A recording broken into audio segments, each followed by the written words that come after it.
Welcome to the Consciousness Iceberg, Layer 4. In Layer 1, we explored foundational concepts such as what is consciousness, what's the mind-body problem, and the nature of dreams, identity, as well as free will.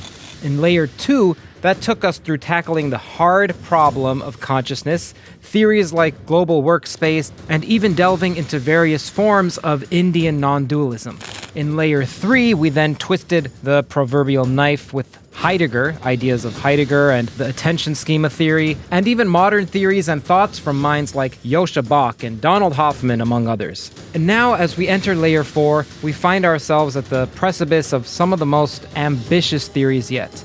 In this layer, we'll explore Douglas Hofstadter's strange loops, as well as the paradox of self-reference. We'll also explore Penrose's quantum theory of consciousness. We'll also explore Christopher Langan's challenging CTMU, and we'll touch on Johnjoe McFadden's electromagnetic field theory of consciousness, as well as David Chalmers' extended mind hypothesis.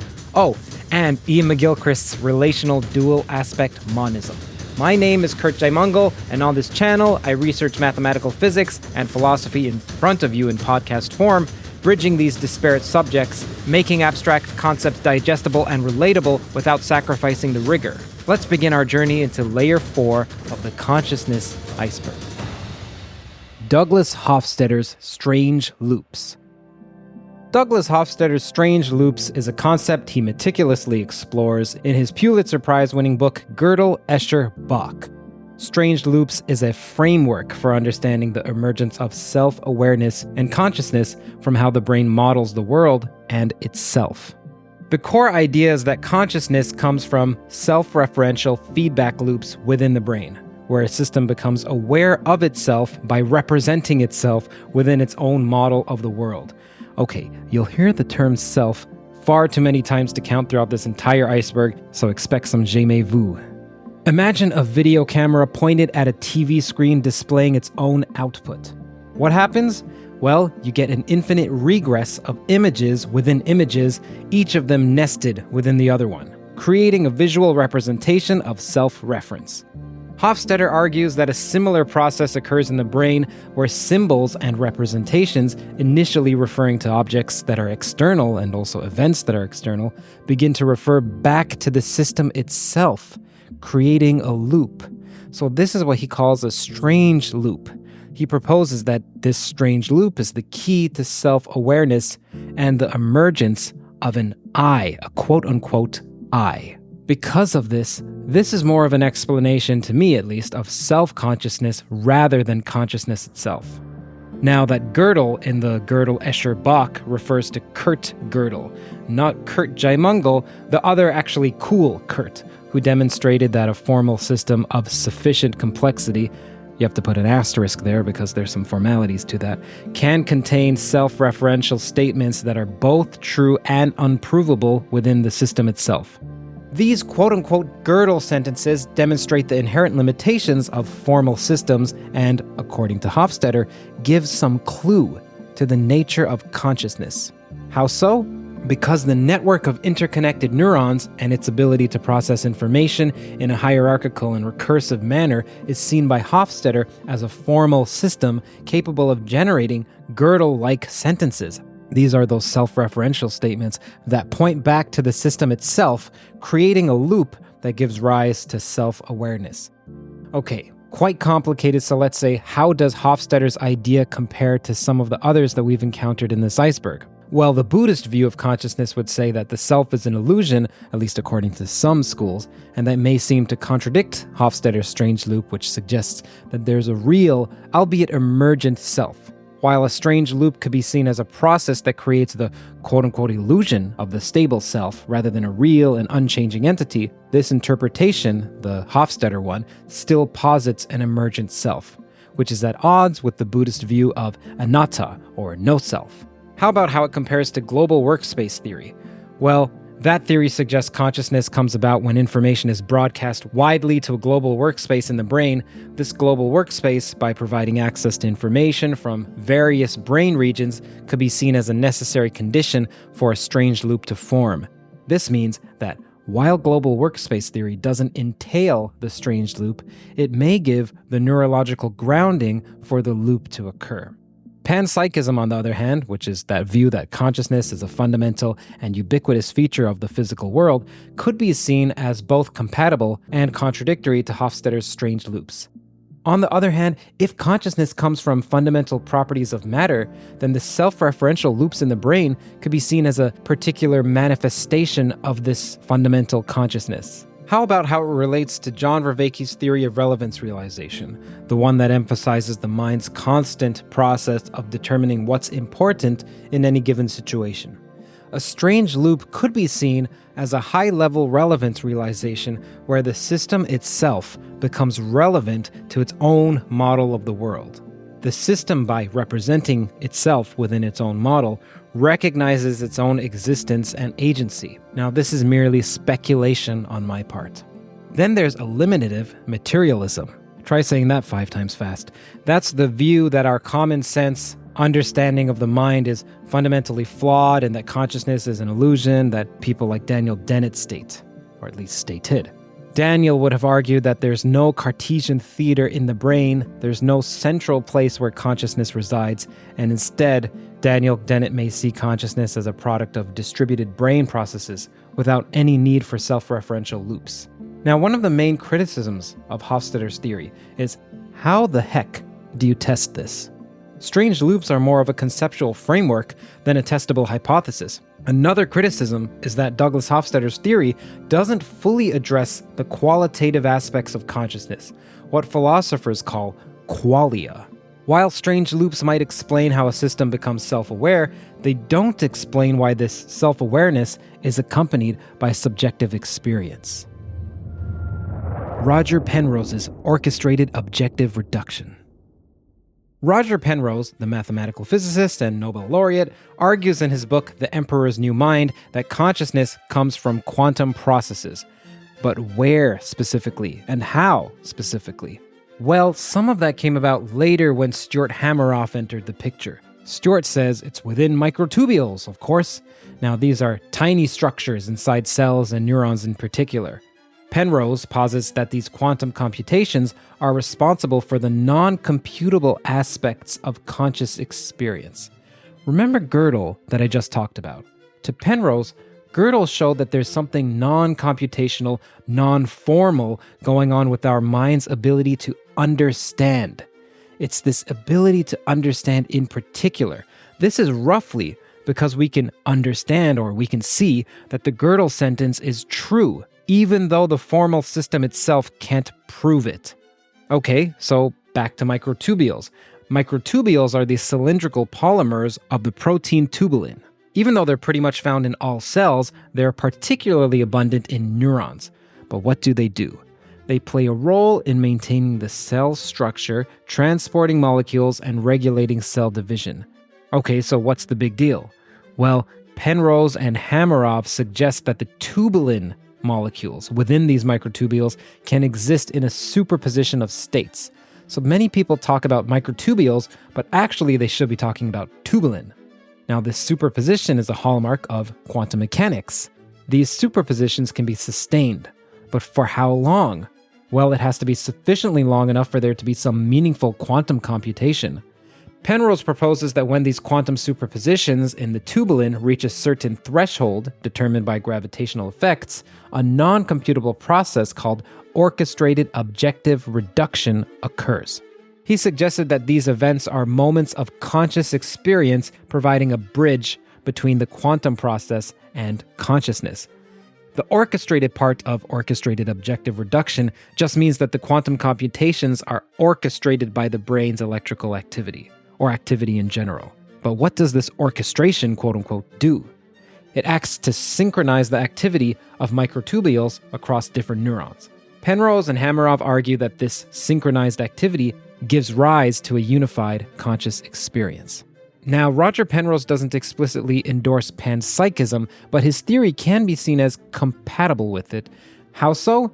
If consciousness arises or comes about from quantum processes, and these quantum processes are somehow fundamental to the universe, then it could be that consciousness is a fundamental feature of reality that is present in some form in all matter.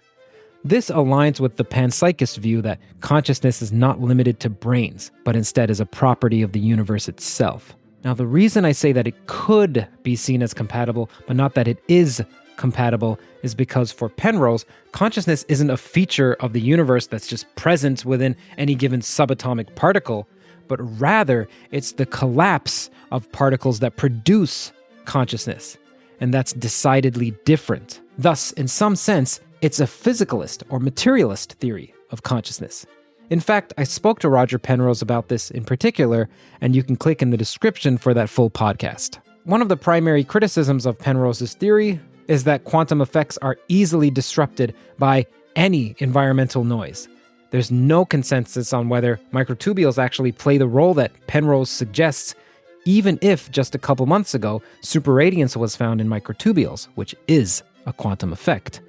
However, it wasn't the quantum effect that they were looking for, but it does demonstrate that microtubules are capable of demonstrating something quantum-like, even though they're relatively macroscopic. CTMU, the cognitive theoretic model of the universe. Christopher Langan's cognitive theoretic model of the universe, also known as the CTMU, is highly ambitious. It's like super ambitious. It aims to explain everything, including consciousness, within a single unified framework. Now, here's a bit of a background. A theory of everything in physics is something that, quote-unquote, harmonizes general relativity with the standard model. And Langan takes this word from theory of everything, the everything word, farther than just those two, standard model and general relativity.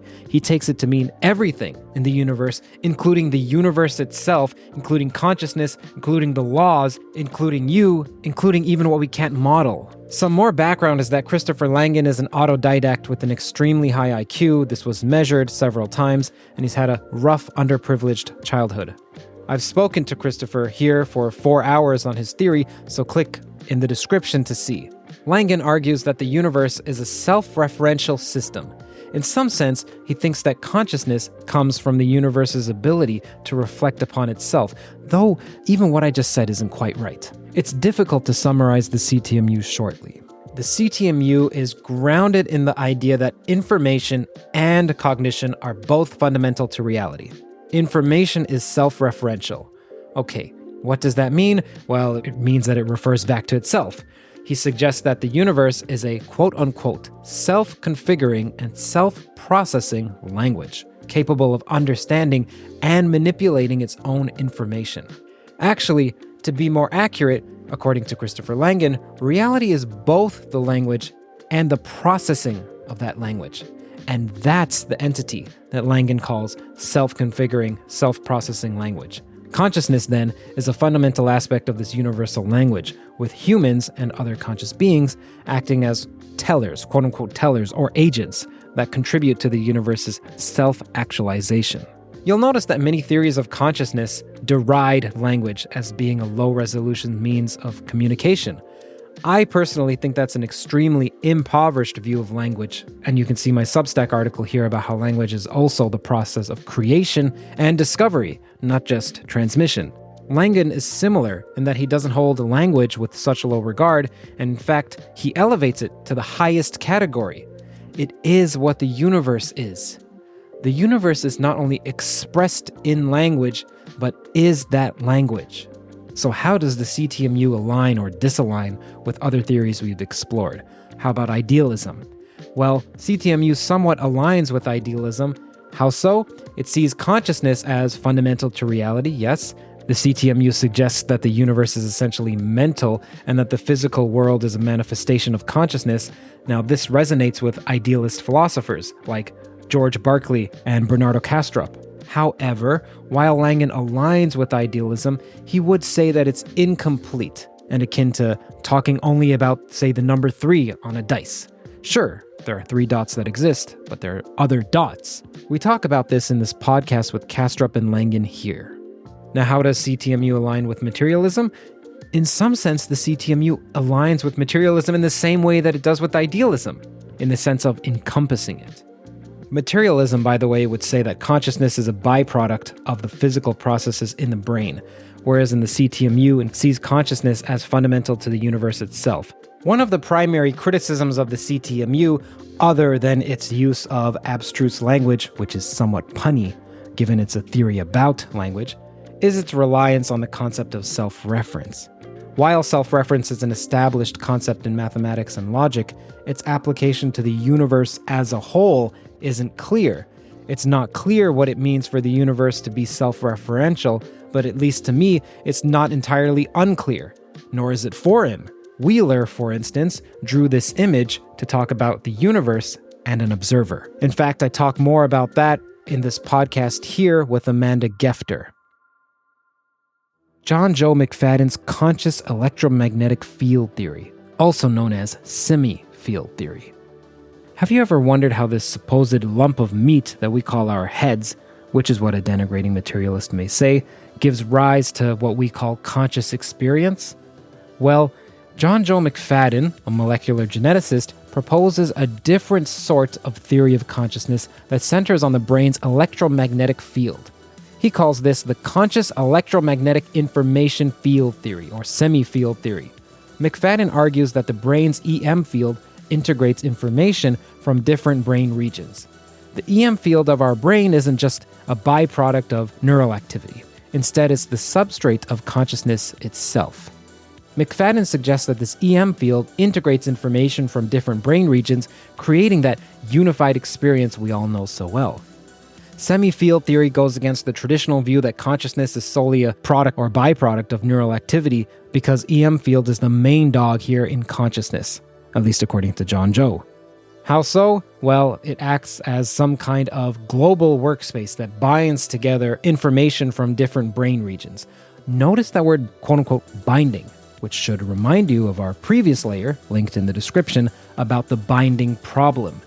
McFadden suggests that this problem is solved because the brain's EM field unifies the diverse neural activity into a singular conscious experience. How? I'm unsure, but this is what he believes. I don't understand it. Additionally, CEMI field theory gives an explanation of free will. It suggests that the EM field's influence on neuronal activity allows our conscious intentions to shape our actions. The EM field acts as a sort of feedback loop that amplifies and synchronizes neural activity, leading to the emergence of a unified conscious experience. But how does it compare to other theories?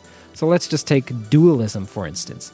CEMI field theory could be seen as a form of property dualism, where the brain's EM field is seen as a non-physical property that emerges from the physical activity of neurons. However, McFadden himself rejects dualism, arguing that the EM field is a physical phenomenon that can be explained by the laws of physics. How about panpsychism? Well, CEMI field theory doesn't align with panpsychism, it contradicts it. Panpsychism again says that consciousness is a fundamental property of all matter, but CEMI field theory says that consciousness is a product of the brain's EM field, which is generated by the electrical activity of neurons. Now, one of the main criticisms of CEMI field theory is that it's unclear how the brain's EM field could give rise to subjective conscious experience. While the theory suggests, yes, okay, the EM field has something to do with consciousness, it doesn't explain how this integration of different brain regions result in the qualitative feel of conscious experience. So another criticism is that CEMI field theory, like many others, they don't address the problem of qualia. Why would it be that a certain field configuration produces a specific quality of conscious experience, such as the smell of books in a library, or the slipperiness of ice, or the painfulness of pain? What's wonderful, though, is that McFadden's theory is potentially testable. We could look for evidence that the brain's EM field is correlated with conscious experience, well, we do already with EEG studies.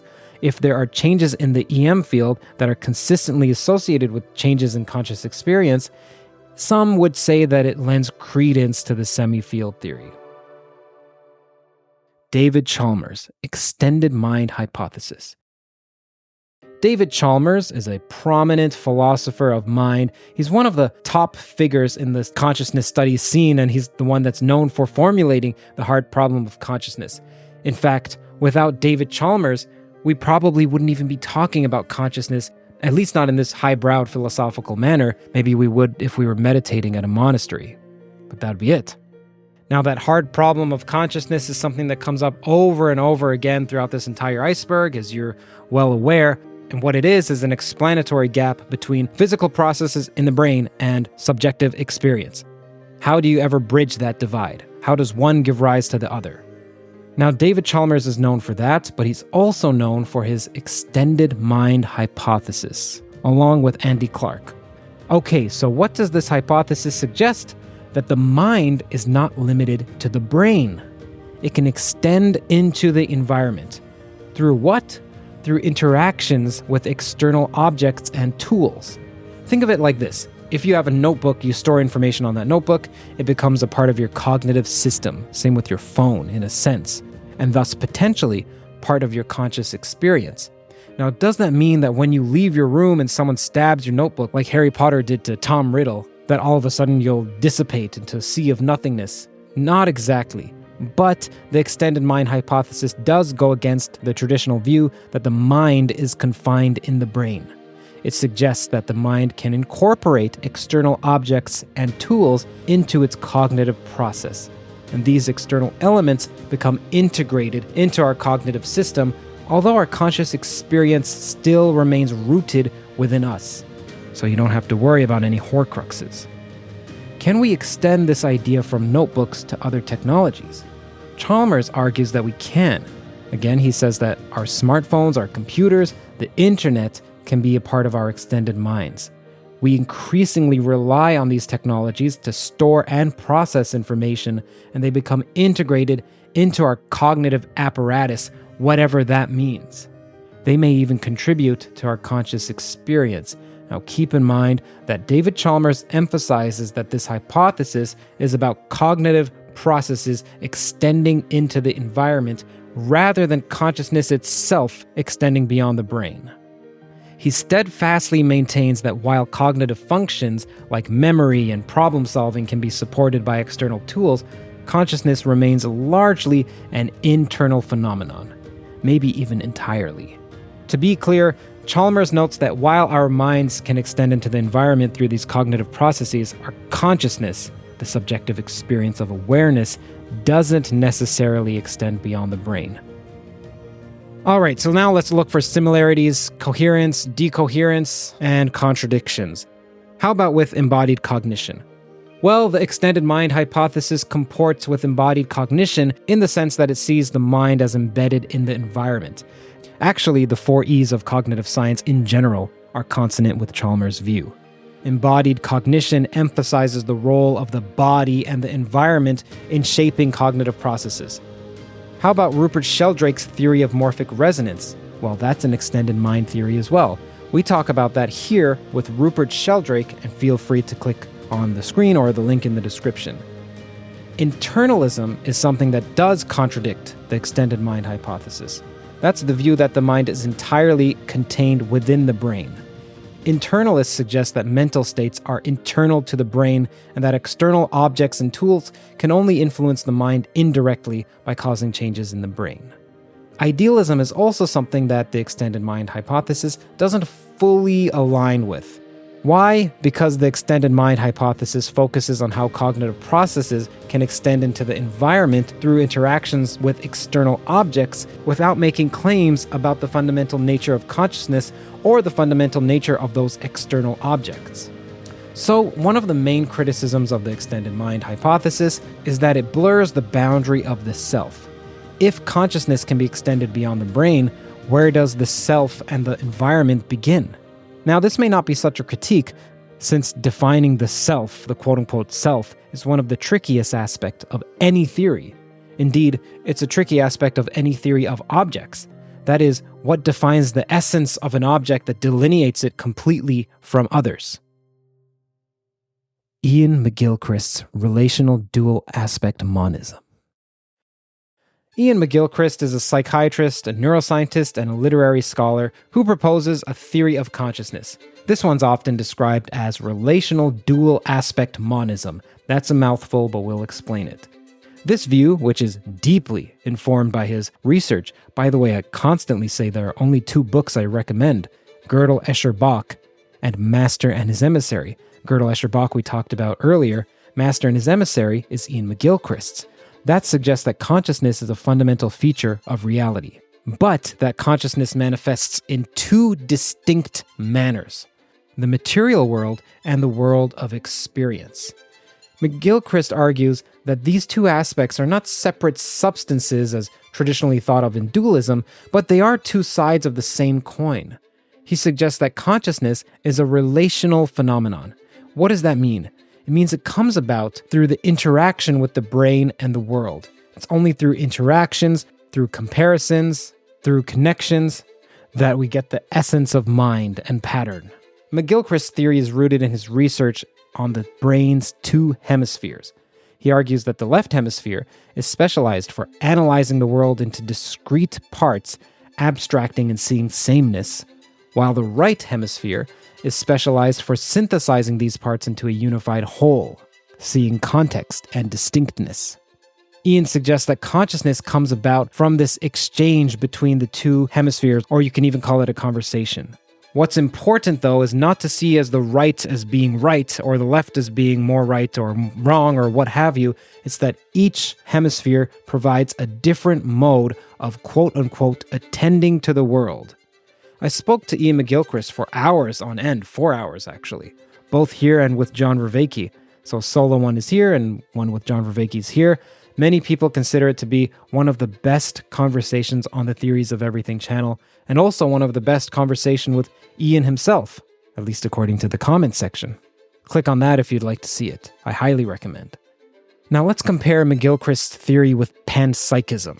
Again, panpsychism says that consciousness is a property of all matter. McGilchrist considers himself to be a panentheist. You can actually hear Ian claim this explicitly. Again, the podcast is linked on screen and in the description. This means that God is in everything, but also transcends everything. This contrasts with panpsychism, where consciousness is just fundamental to all matter and that's all, whereas McGilchrist's view implies that there's a deeper unity, a more holistic, whatever you want to call it, view of consciousness that isn't just a property of matter. Panentheism accommodates both the immanence of the divine in the material world and its transcendence. Now, one of the hugest criticisms of the McGilchrist theory is that it's unclear how would it be that the interaction between the brain and the world gives rise to subjective experience. Again, the hard problem. While the theory suggests that consciousness is a relational phenomenon, it's not as if it gives a specific mechanism by which this relation could produce conscious experience. Whatever it is, though, Ian McGilchrist's theory challenges us to reconsider our traditional assumptions about the mind-body relationship, not even just that, the mind-world relationship, and your relationship with everyone else, and your relationship with yourself. New update. Started a Substack. Writings on there are currently about language and ill-defined concepts, as well as some other mathematical details. Much more being written there. This is content that isn't anywhere else. It's not on Theories of Everything. It's not on Patreon. Also, full transcripts will be placed there at some point in the future. Several people ask me, "Hey Curt, you've spoken to so many people in the fields of theoretical physics, philosophy, and consciousness. What are your thoughts?" While I remain impartial in interviews, this Substack is a way to peer into my present deliberations on these topics. Also, thank you to our partner, The Economist. Firstly, thank you for watching. Thank you for listening. If you haven't subscribed or clicked that like button, now is the time to do so. Why? Because each subscribe, each like helps YouTube push this content to more people like yourself.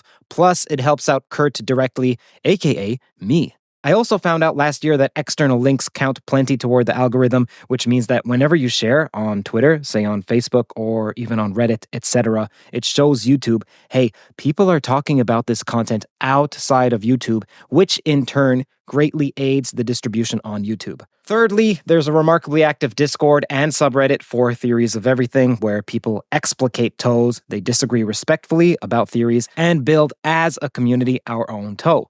Links to both are in the description. Fourthly, you should know this podcast is on iTunes, it's on Spotify, it's on all of the audio platforms. All you have to do is type in Theories of Everything and you'll find it. Personally, I gained from rewatching lectures and podcasts. I also read in the comments that, hey, toe listeners also gain from replaying. So how about instead you re-listen on those platforms like iTunes, Spotify, Google Podcasts, whichever podcast catcher you use. And finally, if you'd like to support more conversations like this, more content like this, then do consider visiting patreon.com/Curt Jaimungal and donating with whatever you like. There's also PayPal, there's also crypto, there's also just joining on YouTube. Again, keep in mind, it's support from the sponsors and you that allow me to work on Toe full time. You also get early access to ad-free episodes, whether it's audio or video. It's audio in the case of Patreon, video in the case of YouTube. For instance, this episode that you're listening to right now was released a few days earlier.